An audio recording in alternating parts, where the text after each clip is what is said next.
नमस्कार, बहुत स्वागत है आप सभी का इंडिया डेली पर। मैं हूं आपके साथ स्वप्निल वर्मा। मैं काबिलियत की राजनीति में विश्वास रखता हूं, इसलिए मैं शराबबंदी जैसे विषय पर भी बोलने से, अपने विचार रखने से हिचकिचाऊंगा नहीं।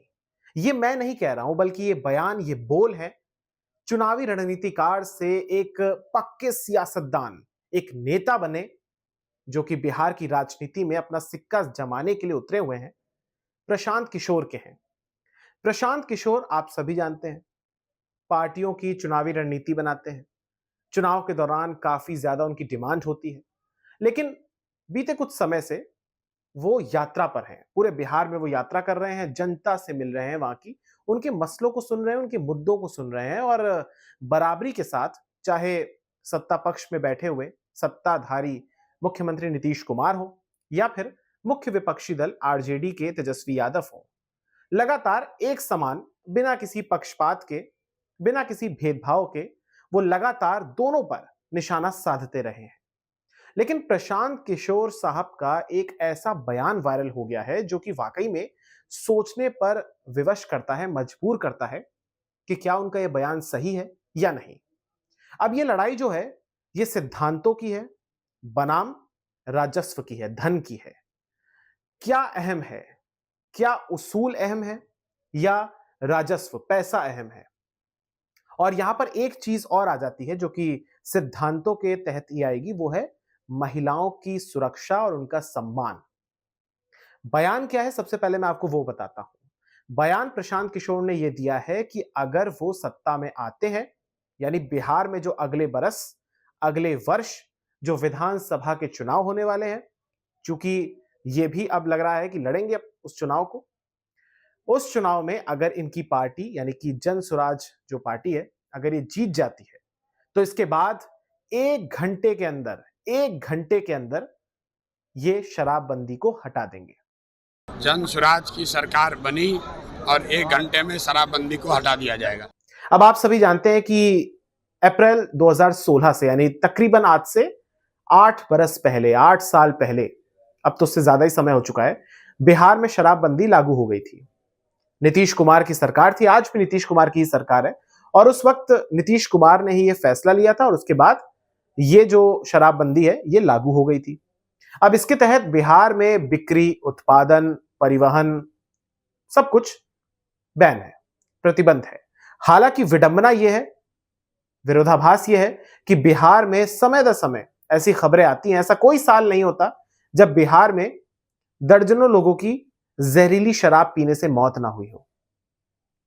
ऐसा भी कभी नहीं हुआ कि बिहार में तस्करी ना होती हो शराब की। हुआ है, क्राइम होता है, जाहिर सी बात है, लेकिन बिहार में ऑफिशियली अगर आप देखें तो वहां पर शराबबंदी लागू है। अब इसका जो फायदा होता है और जो इसके पीछे का तर्क है वो भी आप समझ लीजिए।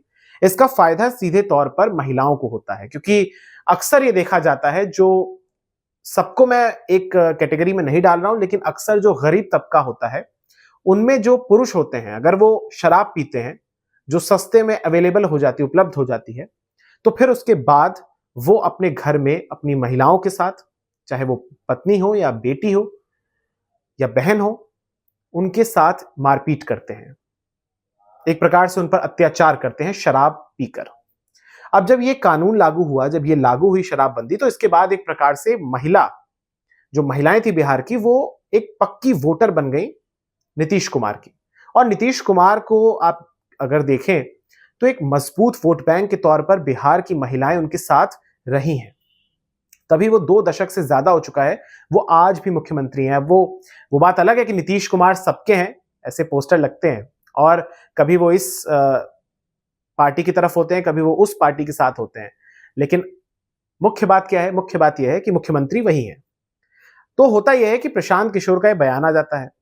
अब इस पर आपकी क्या राय है, हमें कमेंट सेक्शन में जरूर बताइएगा। प्रशांत किशोर ने वैसे एक बात और कही है, उन्होंने कहा है कि राज्य को जो संभावित 20,000 करोड़ का रेवेन्यू मिलता शराब की बिक्री से, जो टैक्स मिलता, वो नहीं मिल पा रहा है। उस राजस्व का घाटा हो रहा है 20,000 करोड़ का। ये बड़ी राशि है और जाहिर सी बात है कि हमारे देश में जो कुछ 3-4 राज्यों को छोड़ दिया जाए तो तमाम जगह शराब की बिक्री पर कोई रोक नहीं है। 1-2 राज्य या केंद्र शासित प्रदेश ऐसे भी हैं जहां पर आंशिक प्रतिबंध है, लेकिन majority of the states and union territories में हमारी शराब पर कोई बंदी ही नहीं है। लेकिन बिहार हो गया, गुजरात हो गया, नागालैंड हो गया, ये ऐसे राज्य हैं जहां पर इस प्रकार की शराबबंदी लागू है। अब सबसे पहले तो खैर गुजरात था जहां पर ऐसा है, लेकिन बिहार में 2016 में ये लागू हो गई थी। और प्रशांत किशोर ने एक तरीके से जो शराबबंदी का फैसला था नीतीश कुमार का, उसे ढकोसला बताया। उन्होंने कहा कि ये फैसला गलत है। तेजस्वी यादव पर भी हालांकि उन्होंने हमला किया, उस विषय पर आज बात नहीं करेंगे। हालांकि उनका एक बात ये भी सही है कि अवैध शराब की बिक्री और जो तस्करी वगैरह होती है वो बढ़ी है। जाहिर सी बात है कि ये ह्यूमन बिहेवियर है और इसमें कानून का फेलियर है, इसमें कोई दो राय नहीं है। लेकिन एक ह्यूमन बिहेवियर है, मानव स्वभाव है कि जिस चीज से उसे रोका जाए वो वहां जाता है, वो वही काम करता है। तो लिहाजा वहां पर शराब पर बंदी है, लिहाजा वो तस्करी करते हैं। तो प्रशांत किशोर का ये बयान है और एक तरीके से आप कह सकते हैं कि इस पूरे बयान के बाद बिहार की जनता या देश की जनता या आप जो दर्शक हमारी ये वीडियो देख रहे हैं, निश्चित तौर पर आप इसमें 2 हिस्सों में, 2 मतों में बटेंगे। अपने राय से हमें आगाह कराइएगा, हमें बताइएगा। कमेंट बॉक्स आपके लिए खुला हुआ है, कमेंट कीजिएगा, ज्यादा से ज्यादा संख्या में इस वीडियो को शेयर कीजिएगा और बहुत बहुत धन्यवाद आपका। नमस्कार।